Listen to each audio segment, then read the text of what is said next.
Marc from Vera Control, and welcome back to my Vera Connected Smart Home. It's finally warm outside, and I've turned my attention from inside the house to outside the house, which means, as someone who doesn't park his car in the garage a lot, it means that now is the time that I do want to be getting in and out of my garage frequently. And there's one thing that I want to make sure of. I want to make sure that I don't accidentally leave the garage door open when I leave or when I go to sleep at night. Because again, we've talked about this before. For me, what I do in my house is first and foremost about security. Leaving this thing out in your car is like leaving a key to your house out in the open. Unless you are as compulsive as I am and come out to your garage every single night and make sure that the radio receivers are locked out, which yes, I actually do. There has got to be a better way. So let's put this thing where it really belongs.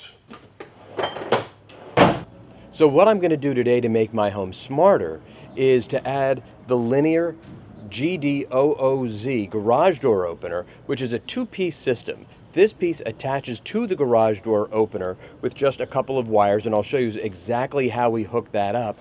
And it has a tilt sensor that actually goes onto the garage door so that the garage door opener knows the state of the garage door. This will allow me to operate my garage door, well, without having to think about it anymore.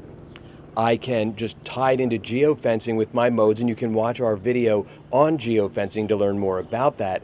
So when I leave, the garage will be closed no matter what, or I can have it work with my cell phone so that I can access it to open it and close it at will, because I don't actually put my car in the garage because that would just be too simple, but the garage is the next project that we're trying to get accomplished here in the house. You can also have it open automatically when you enter your geofence, and that way you can pull your car right in if that's how you want to do it. Personally, I don't like things to open automatically, but I do like them to lock and be closed automatically. So I'm going to tie this in to the scenes that we talked about in the video that we did about home security to make sure that my garage door is closed at sundown, and again to make sure that the garage door is closed when we go to sleep at night. Now let's head into the garage and start working on getting this thing installed. Now we can begin the actual physical installation. So the pairing button on this is right here on the side. Now watch the video on adding Z-Wave devices to your controller in order to go through the process if you don't know how to include devices into your network. We're not going to walk through those steps in this video because we've covered it in many others. The first thing I'm going to do is, you think I'm going to do something with this, but actually I'm not. With a device like this that's interfacing with other devices, the first thing you want to do is refer to the manual. It explains not just the inclusion procedure, but it actually explains the installation procedure as to how to hook it up to your garage door opener, which we don't necessarily put into the inclusion wizard because the inclusion wizard is just that. It's about including devices into your network. So make sure to read the manual for the garage door opener that you're using, and also, if you have it, and even if you don't, refer to the owner's manual for your actual garage door opener. As you know, this is a new house to me, but not everything in it is new. So I don't have a manual to this one. I went to my friend Uncle Google and asked him to find me an owner's manual for this, and Uncle Google did, and I discovered or learned which wires under the cover, and you want to identify which wires are used to trigger the garage door from the switch that you have in the garage, because that's the key. These two leads are going to get mixed with these two leads, and these are the two leads that trigger the garage door. Now in most garage doors you're going to have 6 leads coming into the garage door opener. You're going to have 2 that are coming from the switch inside the garage, and then you're going to have 2 each coming from the sensors that you have at the base of the garage door, the trip sensors if you will, just in case somebody's walking through while the garage door is closing or there's something in the way that prevents it from closing.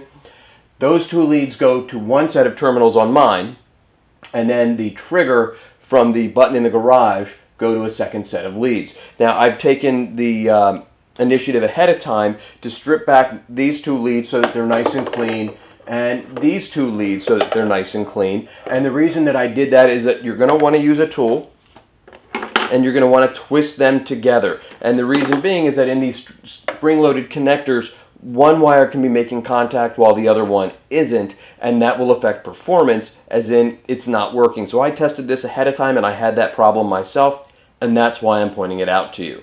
So I've already paired this into my network, and now I'm going to go ahead and I've tested it to make sure that it works properly. Now, they advise that you should have it mounted up on the ceiling, and the reason for that is that the one from Linear has a strobe light built into it that is going to flash to indicate, and it actually beeps as well, to indicate that the garage door is about to either open or close. So I'm going to go ahead and mount this up on my ceiling, and then I'll go ahead and make the wired connections.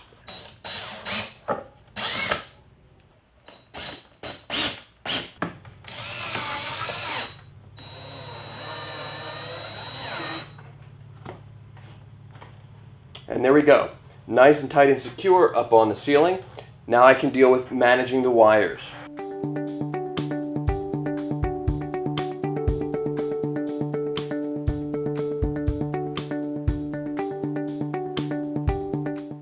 The physical hookup to the garage door opener is actually very simple. The first thing you need to do, and I'm using stills here because honestly I don't have a tripod tall enough to use up where my garage door opener is. So you want to identify the two wires that are coming from the switch in the garage to open the garage door, and you want to unplug those from the garage door opener.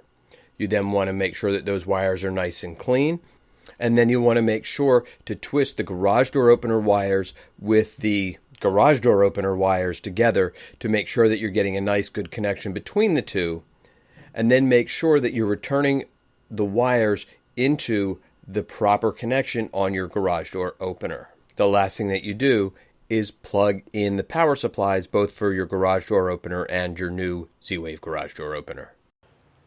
So the last step in the installation process is to install the tilt sensor. Like I've said in a number of my videos, I'm not compensated by 3M, nor is Vera, but I like to use the 3M command strips. My garage door has got an insulation layer on it, and that's not going to hold screws. And I don't like to use double stick tape because I need to take this down once every year or so, don't quote me on that number, to change out the battery. So I'm using the 3M command strips Velcro so that I can just pop it right up here in the corner. Now our installation is complete. If we're following the owner's manual, which is what we should always be doing when we're doing any type of installation with these kind of devices, is to open and close the garage door to orient it. So I'm going to do that now, and then we'll be good to go. So first I'll open it.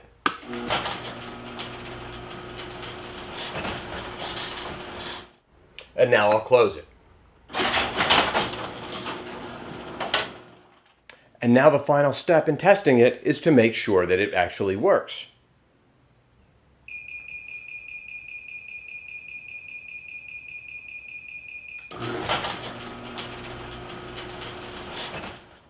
So remember, it's important to read the manual for both the garage door opener and your Z-Wave controller before you begin your installation.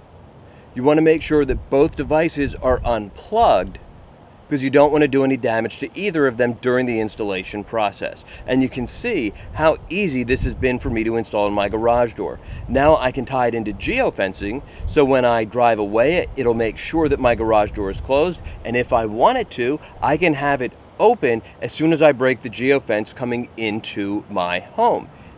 I can also tie it in with scenes like the one I have at 9:15 at night that makes sure that my house is locked up. I can make sure now that my garage door is closed and that I'll never forget to close it again. Now, if you want to be the first to find out what's going on at Vera, like us on Facebook. If you want to be the first to find out about these videos, subscribe to our YouTube channel. And if there's anything that you'd like to tell me directly or something you'd like to see in one of these videos, you can email me training@getvera.com. And remember, at Vera, it's not about what we can do, it's about what you, our user, no longer has to do. Thanks for watching.